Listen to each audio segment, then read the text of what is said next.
السلام علیکم ناظرین، کیو اے ایس ہیلتھ میں آپ سب کو خوش آمدید۔ امید کرتے ہیں آپ سب خیریت سے ہوں گے۔ میرا نام ڈاکٹر اے آر ماٹا آپ کی خدمت میں حاضر ہوں۔ آج کا جو ٹاپک ہم لے کے آئے وہ گھنٹیا ہے۔ بہت سارے لوگ کمپلین کرتے ہیں جو ان سے نماز نہیں پڑھی جاتی اور چلنے پھرنے میں نارمل لائف میں دشواری آتی ہے۔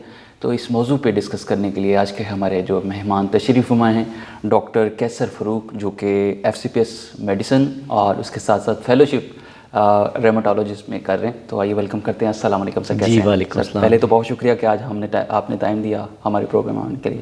جی تھینک یو سو مچ۔ سر یہ بتائیے کہ گھنٹیا کیا ہوتا ہے اور اس کی اقسام کیا کیا ہو سکتی ہیں؟ گینٹھیا ایک بیماری ہے جس کو آٹو امیون ڈیزیز کہا جاتا ہے۔ آٹو امیون ڈیزیز ہوتی ہے جس میں جسم کا اپنا نظام اپنے ہی نظام کے خلاف عمل کرنا شروع کر دیتا ہے۔ اسے ہم روماٹائڈ آرتھرائٹس بولتے ہیں۔ اس میں جو مریض ہمارے پاس آتے ہیں ان میں جسم کے جو سمال جوائنٹس، چھوٹے جوڑ ہوتے ہیں، ہاتھوں کے جوڑوں سے شروع ہوتا ہے، اس میں صبح کے ٹائم ان کو شکایت زیادہ ہوتی ہے کہ جسم میں اکڑاؤ ہوتا ہے، اور جسم کے چھوٹے درد جو ہاتھوں کے ہیں یا پاؤں کے ہیں ان میں درد کی شکایت کی جاتی ہے، اور جس میں جوڑ سوج بھی جاتے ہیں، تو جس وجہ سے ان کا چلنا پھرنا مشکل ہو جاتا ہے۔ بہت سارے یہ پیشنٹ سر کمپلین کرتے ہیں جو ان کو اٹھنے بیٹھنے میں بہت ساری مشکلات درپیش ہوتی ہیں، تو اس کے پیچھے گھنٹیا ہی ہوتا ہے یا کوئی اور بھی بیماری ہوتی ہے؟ جی اس کی مختلف اقسام ہوتی ہیں۔ جو کہ روماٹائڈ آرتھرائٹس کی میں نے بات کی، وہ ایڈوانس فارم میں اگر چلا گیا ہے، بہت لیٹ ڈائگنوز ہوا ہے، تو اس میں یہ پرابلم آ سکتا ہے، یعنی کہ اس میں گھٹنے بھی پکڑے گئے، مریض کے ہاتھوں کے جوڑ بھی متاثر ہیں، پاؤں کے جوڑ متاثر ہیں، تو اس میں یہ سارا پرابلم ہو سکتا ہے۔ باقی ڈیپینڈ کرتا ہے کہ پیشنٹ کو کون سی ورائٹی کا گھنٹیا ہے۔ اس میں آسٹیو آرتھرائٹس ہوتا ہے جو کہ ہڈیوں کے رگڑ کھانے سے ہوتا ہے، جو کہ کامنلی ہوتا ہے عمر زیادہ ہونے کی وجہ سے، وزن زیادہ ہونے کی وجہ سے، تو یا ایون کوئی بیماری پرانی ہے جس کی وجہ سے مسئلہ ہو سکتا ہے، وہ آرے کی وجہ سے بھی ہو سکتا ہے، یعنی کہ روماٹائڈ آرتھرائٹس کی وجہ سے بھی وہ والا گھنٹیا ہو سکتا ہے۔ تو یہ ہر مریض میں مختلف علامات کے ساتھ پریزنٹ کرتا ہے۔ سر اس کی علامات کیا ہو سکتی ہیں، یہ تھوڑا اس پہ بتائیے۔ جی جیسے ہم نے پہلے بات کی کہ روماٹائڈ آرتھرائٹس ایک ایسا ہے جس میں چھوٹے جوڑوں میں زیادہ درد ہوتا ہے، شروع وہاں سے ہوتا ہے، اور جس میں ہاتھوں کے چھوٹے جوڑ ہیں، کلائی کے جوڑ ہیں، آپ کے کوہنی ہے، ان میں زیادہ درد ہوتا ہے، اور اس میں جوڑ جو سوزش ہو جاتی ہے، سوج جاتے ہیں، اور صبح کے ٹائم اکڑاؤ ان جوڑوں میں ہوتا ہے۔ مریض کمپلین کرتا ہے، شکایت یہ ہوتی ہے کہ ڈاکٹر صاحب صبح جب میں اٹھتا ہوں تو میرے سے اٹھا نہیں جاتا، جسم سارا اکڑا ہوتا ہے، ہاں تھوڑا سا چلنا پھرنا شروع کرتے ہیں، آہستہ آہستہ چائے پی، کام شام کیا، تو پھر ہمارے جوڑوں میں درد یا اکڑاؤ کم ہو جاتا ہے۔ ایک یہ کامن شکایت ہوتی ہے۔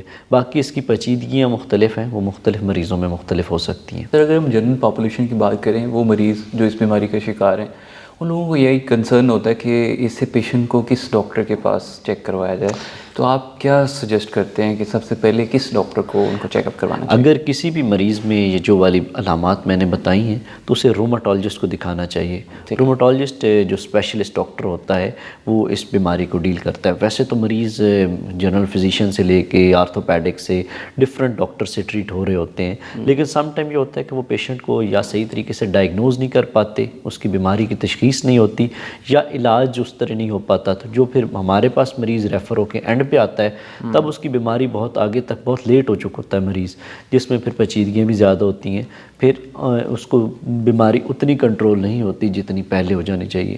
ہاں اگر ایک پیشنٹ جلدی آ گیا ہمارے پاس، اس کی بیماری کو جلدی ہم نے تشخیص کر لیا اور اس کا پراپر جو ٹریٹمنٹ ہے وہ سٹارٹ کر دی ہے، تو اتنی پیچیدگیاں نہیں ہوں گی جتنی شروع بعد میں لیٹ میں آنے کی وجہ سے ہوتی ہیں۔ تو اس کا ٹریٹمنٹ پروٹوکول کیا ہو سکتا ہے؟ کوئی سرجری کی طرف بھی جانا پڑتا ہے یا ویسے آپ ٹریٹ کرتے ہیں؟ اس میں بیسیکلی یہ بیماری ایسی ہے کہ جس کو ہم کنٹرول کر سکتے ہیں، ٹوٹل ختم نہیں کر سکتے، تو مریض کو کچھ اسپیشل میڈیکیشنز ہوتی ہیں جن پہ ڈالا جاتا ہے، اور وہ بیماری ٹو بیماری، ہر مریض سے مریض میں فرق ہوتا ہے کہ کچھ مریضوں میں ایڈوانس دوائیاں دی جاتی ہیں، کچھ میں شروع والی دی جاتی ہیں۔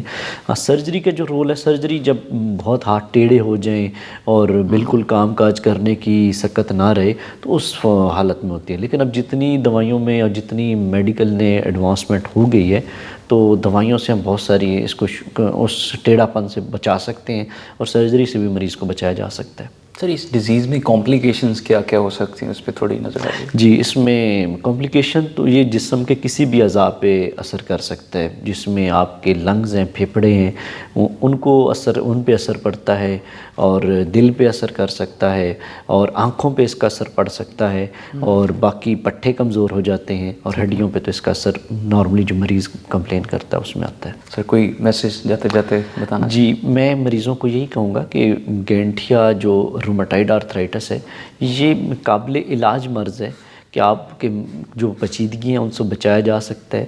نارملی مریض کیا کرتے ہیں کہ غلط ڈاکٹر کے پاس چلے جاتے ہیں، یا پھر حکیموں کے پاس چلے جاتے ہیں، یا دم درود میں لگے رہتے ہیں، جس سے ان کی بیماری اور مسئلے مسائل بڑھ جاتے ہیں۔ ان کو چاہیے کہ پراپر ایک ڈاکٹر کو چیک کروائیں، اور اس کا پراپر جو علاج معالجہ ہے وہ کروائیں، تاکہ خود بھی بچیں اور اپنے ساتھ والوں کو بھی آپ اس وجہ سے متاثر، وہ بھی آپ کو اسے سفر نہ کریں۔ سر بہت شکریہ جی۔ ناظرین، ہمارے ساتھ موجود تھے کیسر فروق، ریماٹولوجسٹ، جو ہمارے ساتھ اپنی قیمتی آراء سے ہمیں آگاہ کر رہے تھے۔ امید کرتے ہیں آج کا شو آپ کے لیے بہت مفید ثابت ہوگا۔ آپ کا کوئی اگر کویشچن ہے، کسی قسم کا سوالات ہیں، تو کامنٹ سیکشن میں آپ ضرور پوچھ سکتے ہیں۔ آج کا شو اپنے اختتام کو پہنچ رہا ہے۔ اپنے میزبان ڈاکٹر اے آر ماٹو کو اجازت دیجیے۔ اللہ نگہبان۔